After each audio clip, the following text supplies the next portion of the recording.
Hello, everyone. Welcome to Sarah's Do Good Crochet Podcast. This is episode 7, and I am Sarah coming to you from Wasilla. Did you guys have a great summer? I had a good summer.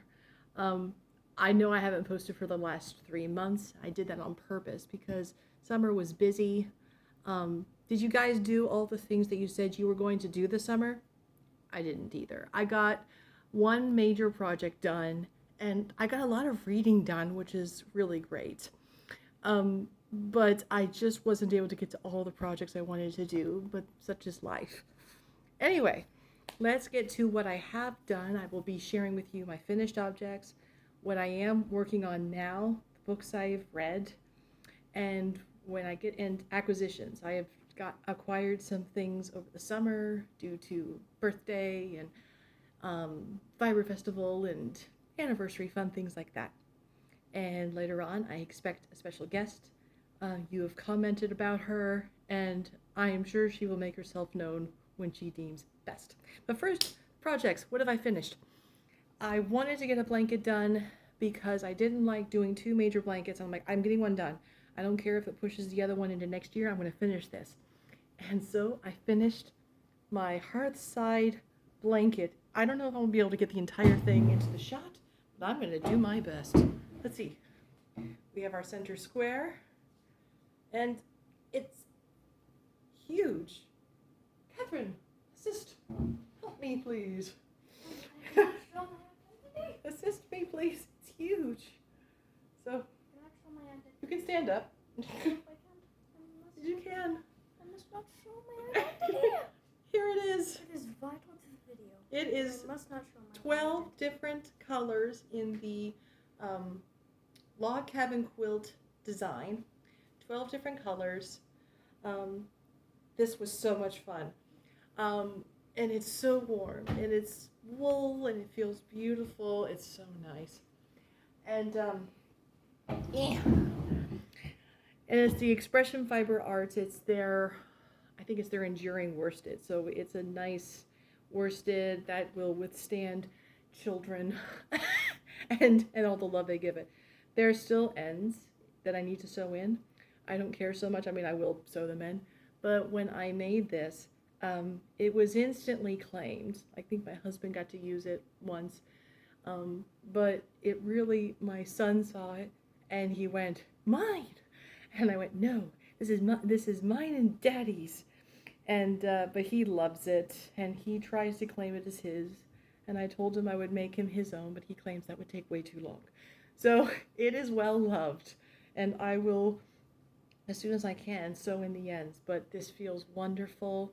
It's a beautiful piece, and I had a lot of fun making it. The pattern was free when I got it, and the pages look so sad that I plan on, I like this as a standard blanket because you just need 1 ball of worsted for color, and that's really nice when you have nice yarn and you wonder what you can do with it, and you can just do the strips and, you know, get 12 balls or however many and do this.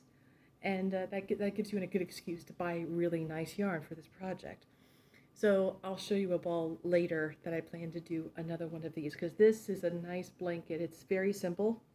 And once you get the pattern, it's easy to do. So I plan on getting a special folder for the pattern for this. But this was very enjoyable, gorgeous, luxurious. In fact, I think I'll drape it on me right now. It's just really nice. Oh, it's so warm.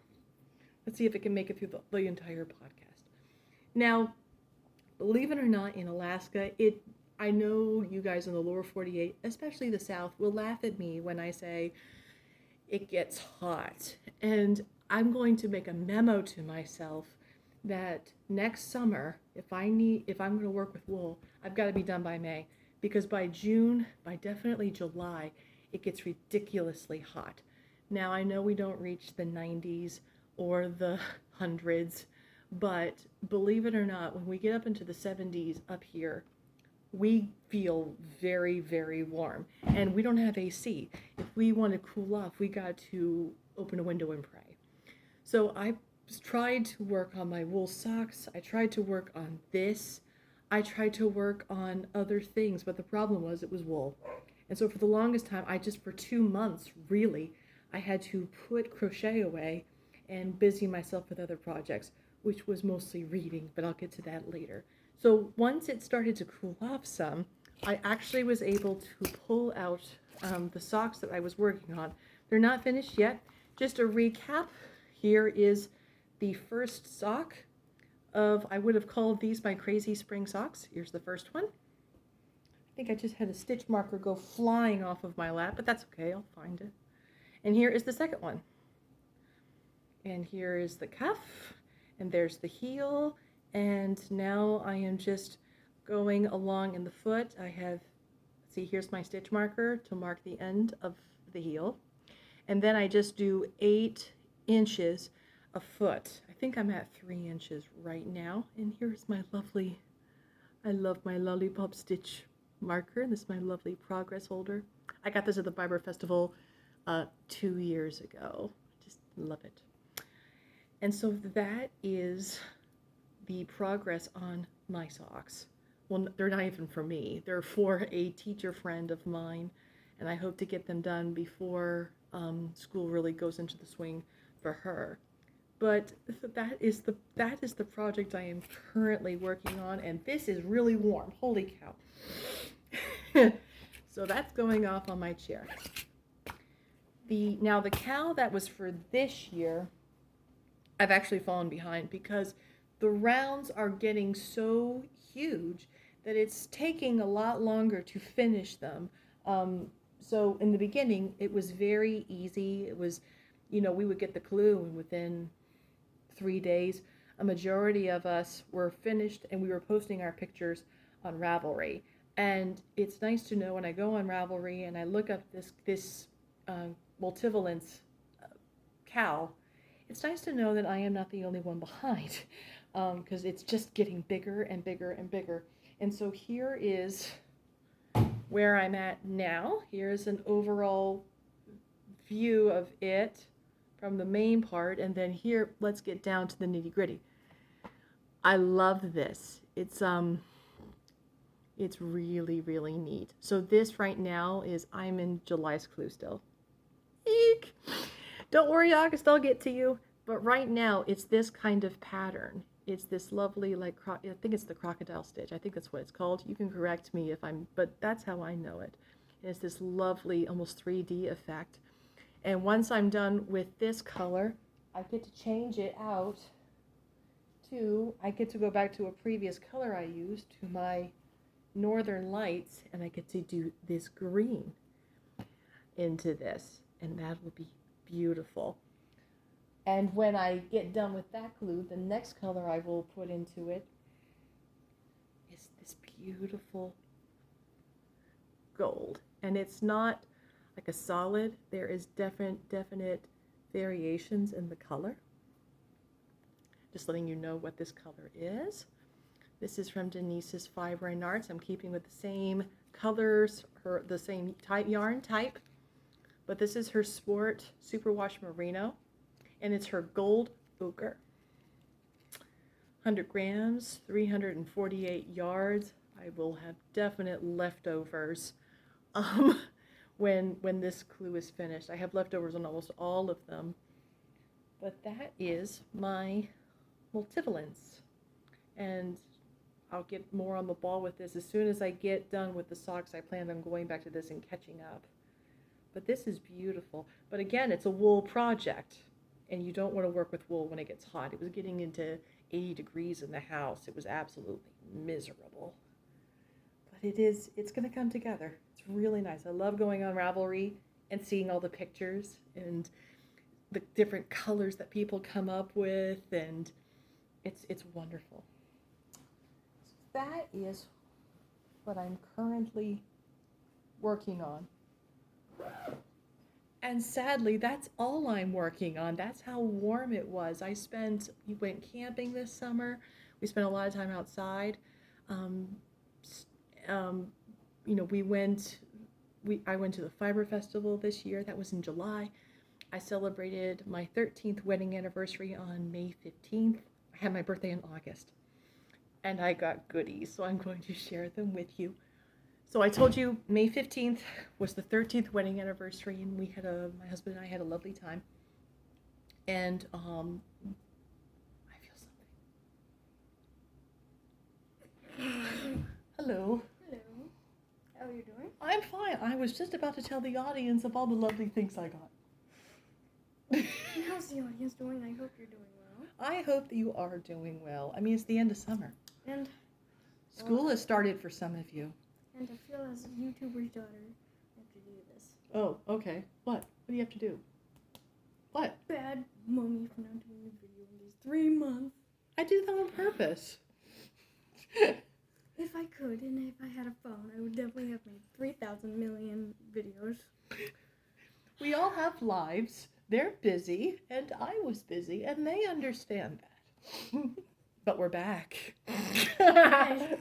So, this lovely, my husband took me to Talkeetna. Talkeetna is a town that's, it's not even, it's maybe an hour away from us, but we don't get out there very often. If you come up and you visit Alaska, Talkeetna is a great place. It's got everything. You can go for walks, you can hiking, there's all kinds of, I mean, Go visit the haunted places.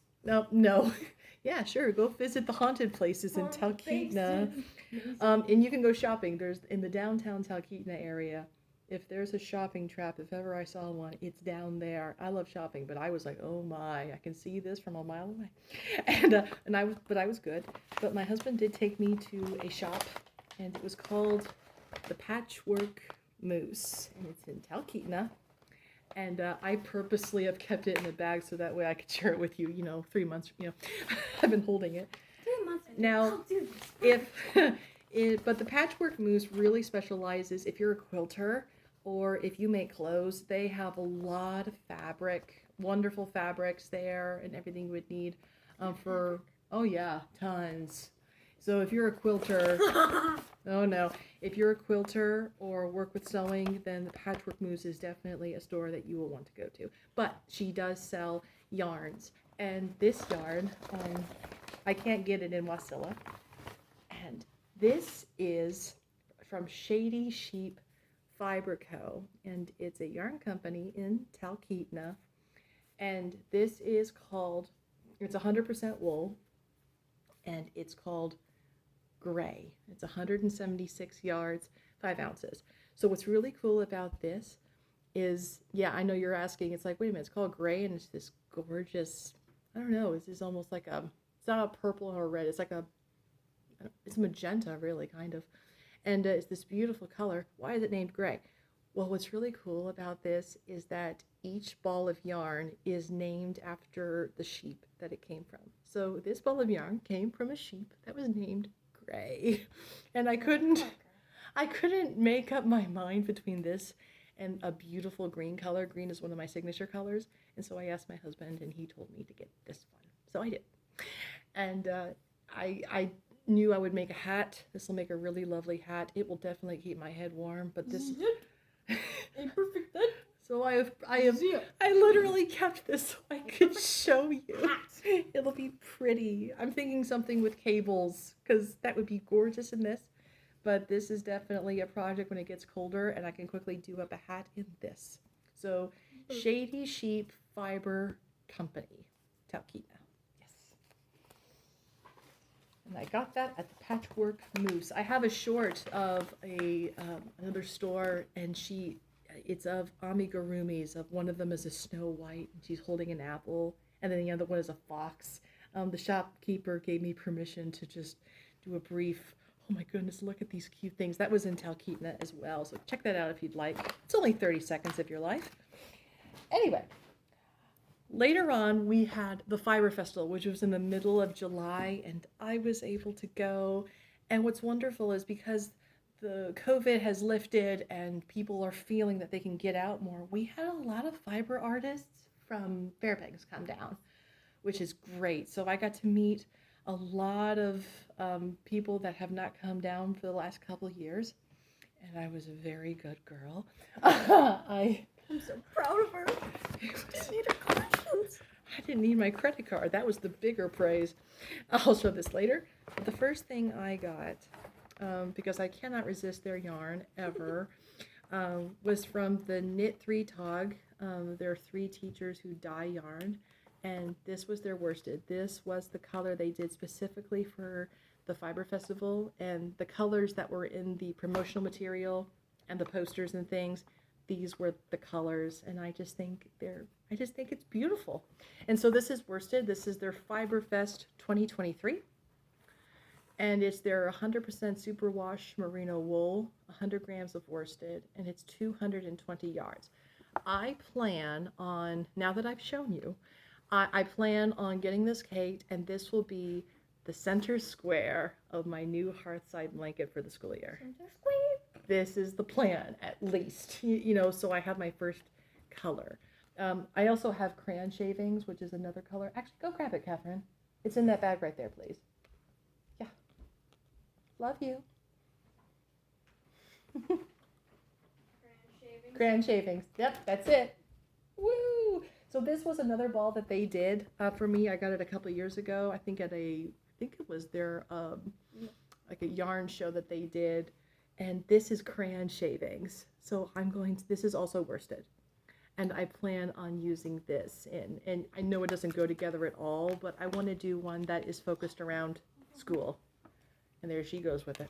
So these will be together in a new hearthside blanket, school themed. Another, I saw lovely yarns. There were lovely yarns everywhere, but I don't have all the money in the world, so I had to make choices. And there was this dyer that I saw, and I loved her stuff. And I love Jane Austen. Jane Austen is she's definitely in my top 3 female authors of all time. And this dyer this was done by a group called 14 Mile Farm. I'll put the link in the description below, but they hand dye in Fairbanks, Alaska. Fairbanks is in the middle of the state, and it's a beautiful drive, but it's a long drive from where I'm at. And they had she had Jane Austen inspired colors, and I went, oh no. And the first one I saw, we all love to, for those of you who love Pride and Prejudice, we all would love to think that we're all, Elizabeth Bennet. But if I was really honest with myself, I'm Mrs. Bennet. And so this is, have you no compassion for my poor nerves? This is the Mrs. Bennet color. And it is pretty long. That's all she wants. Mrs. Bennet is always fretting, she's always worrying, and she is always in a state of hysterics over how am I going to get all my daughters married and out of this house, and constantly driving Mr. Bennet, her husband, into the library, just anywhere where there's peace and quiet, because his wife definitely doesn't give him any. And so this is a 2-ply, it's 75% superwash merino, and it's 25% nylon. So this would actually be a really good sock yarn. And I went, well, I can't just do one for a pair of socks. I would actually need 2. And I saw this one. I'll read it. No. Oh, fine. Okay, fine. Okay, thank you. The polar opposite. Now it makes me feel bad. Okay. But this is Lady Catherine de Bourgh. And Lady Catherine is, when it comes... amazing woman, because she was named after me, and I'm amazing. So. Technically, she was about 200 years before you, sweetheart. So we have Mrs. Bennet, who is definitely on the lower middle class of society. And you have Lady Catherine de Bourgh, who is the high point of society. And her quote is, I should have been a true proficient. She always prides herself in thinking that if she had applied herself to anything, she obviously would have been the best.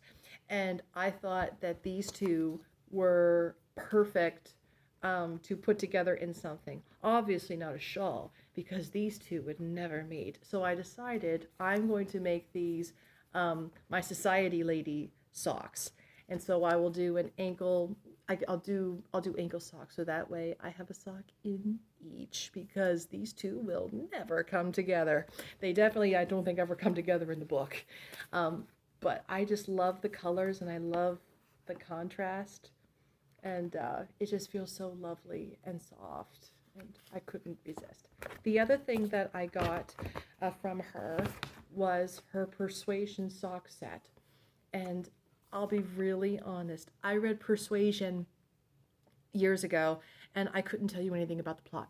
But this yarn was so beautiful that I plan on rereading Persuasion as I knit up my Persuasion socks. You've got to see this. And the quote is, "I am half agony, half hope." And that is a quote by Captain Wentworth. I can't wait to find out how that figures in. But here, the lady was nice enough to unwind it for me, because there's 2 skeins in here, I believe. Oh, great, I'm going to destroy them. Ah! Yes, there they are. Here's this. And then here's the contrast color. Isn't that gorgeous? And I am going to definitely make a gorgeous pair of socks as I reread Persuasion. It has been absolutely years, but it is beautiful. So I cannot wait to make these and read that book again. You can't go wrong with Austen. You cannot go wrong with the classics. The last thing I am going to show you is my Lykke crochet hooks. I got some birthday money, and I have wanted these hooks for over 2 years, and I decided, you know what, I'm worth it. And so I ordered these off Amazon. This is the Lykke Driftwood collection. You get 10 hooks in a lovely, I chose the gray display case. It just feels so nice to the touch. And you get a little case here where you can keep notions and things. And then here they are. This is the Driftwood set. They feel so nice and smooth. There's another component here where I can keep more notions. But I love the way I can pop this Velcro, put this back on this back Velcro, and I can display my hooks like that. I love my Clover Amour. My Clover Amour hooks are my favorite, but these just feel amazing, and I cannot wait to use them in a project. So I got these at Amazon, and you can get them, you can go to the Lykke website and they'll tell you a distributor, your closest distributor where you can order these, but I found it easiest just to get them from Amazon. So these were a birthday present I ordered with birthday money. My birthday was in August. I turned 39. I don't find any point in denying it. Not yet. So yeah, those were my acquisitions. I purposely didn't take any of it because I wanted to show you guys first. And now that I've showed you, I can get it all caked up and I can start working on it. Woo! Anyway, I told you that I had started reading. My kids and I started going to our local library at the end of May. And it was wonderful. We have a wonderful library. We have a wonderful library system where if they don't have it at the local, they'll get it from Anchorage, they'll get it from Fairbanks, they'll get it from Juneau, which is in the far reaches, really the southern part of the state, and they'll get it to you. And so we have a wonderful system. And I took my kids to the library really for the first time. And to quote Genesis a little bit, "And the children saw that the books were free and plentiful and good for learning and entertainment." And they went nuts. And I think Catherine has checked out every book on Japan. I think my Henry has checked out every book on trains. He has checked out every book that he can on Minecraft and Five Nights at Freddy's. Now he's working his way through the graphic novels and the novels itself. But my Catherine has read a storm. And I have read more going to the library than I used to go to a wonderful bookstore, and I would acquire books, and then they'd sit on the shelf. And now that I go to a library, it's, if I really want to read this, I've got a month or less to do it, and do it now. So I find that a lot more beneficial to actually getting reading done. And now I look forward to targeting the bookshelf of all the books that I have acquired that way. And I have a journal, and I have kept track of what I have read. And I just want to tell you a couple of the things that I definitely recommend to you. Maybe some of these you haven't heard of before, but I highly recommend them. So I read, let's see, a few things I definitely want to tell you about. The first thing I want to talk to you about is I read my second Agatha Christie novel.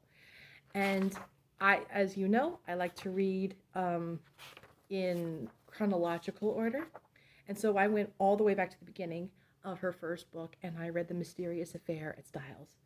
And I've learned something about myself. Christie is a wonderful, wonderful writer. But my problem is that whenever tell me if you're like this, if you're reading a mystery novel, every time a new character is introduced, do you put like a mental flashcard in your brain to go, okay, now I've got to remember this character and make sure that I follow the line because that person could be the killer. Okay, maybe this person is the killer. And you're trying to outsmart the writer. Halfway through the novel, I gave up trying to be smarter than Agatha Christie because I was wrong in the end anyway. So I thoroughly enjoyed it. I started it in July, finished it in August. It took me about 6 hours to read it, and it was a lot of fun. And some favorite quotes. Ah, my friend, one may live in a big house and yet have no comfort. A good conscience makes a sound sleeper. And every murderer is probably somebody's old friend. I just find that it kind of gives a murderer a little bit more humanity than he's just the bad guy. It's like, no, he's been someone's friend before. So I enjoyed Agatha Christie. I just need to make sure that I don't feel like I have to always keep a mental card of trying to keep track because I am not going to best Agatha. She knows how to write really well. Another one that you maybe have not heard of before, you've got more people have to know about him, is P.G. Wodehouse. I will put him back. If you want a good laugh and it's funny and it's clean, you've got to read My Man Jeeves. It's hysterical. I read it in 3 hours. It's hilarious. It's a series of short stories where it takes place in the 1920s. And you have a chap he's a society guy in New York. He really doesn't have a job. He just goes out and he is well known and he's a society guy. And he has a butler named Jeeves. And the character's Wooster and his butler's Jeeves. Jeeves is one of these brilliant guys who decided instead of becoming a prime minister or president, he decided he would hide his genius and just be a butler and just be absolutely incredible. And he saves Wooster from so many embarrassing situations, and his solutions are hilarious. And sometimes they backfire, but all in the end, it always ends up, everything is fine. But check out My Man Jeeves. It's funny. It's a great read, and it's the beginning of the whole series. Highly recommend it. And I could go on but I want to make sure that my daughter has time because as much as I read, she kills me when it comes to page count. She destroys me. A lot of the books that I used to buy from bookstores, she ends up reading first, and I end up asking her, well, honey, when I eventually get to it, am I going to like it or not? So, honey, why don't you share a couple books that you read over the summer? My stick. Oh, no. She has a stack, folks. I could have talked about Murakami, and I could have talked about Truman Capote maybe in another video.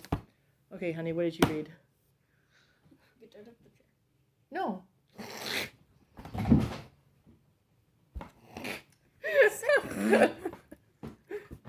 Here we go.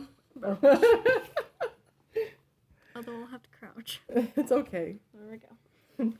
First, I'm going to show my rather sad copy where... It did not look sad when I bought it.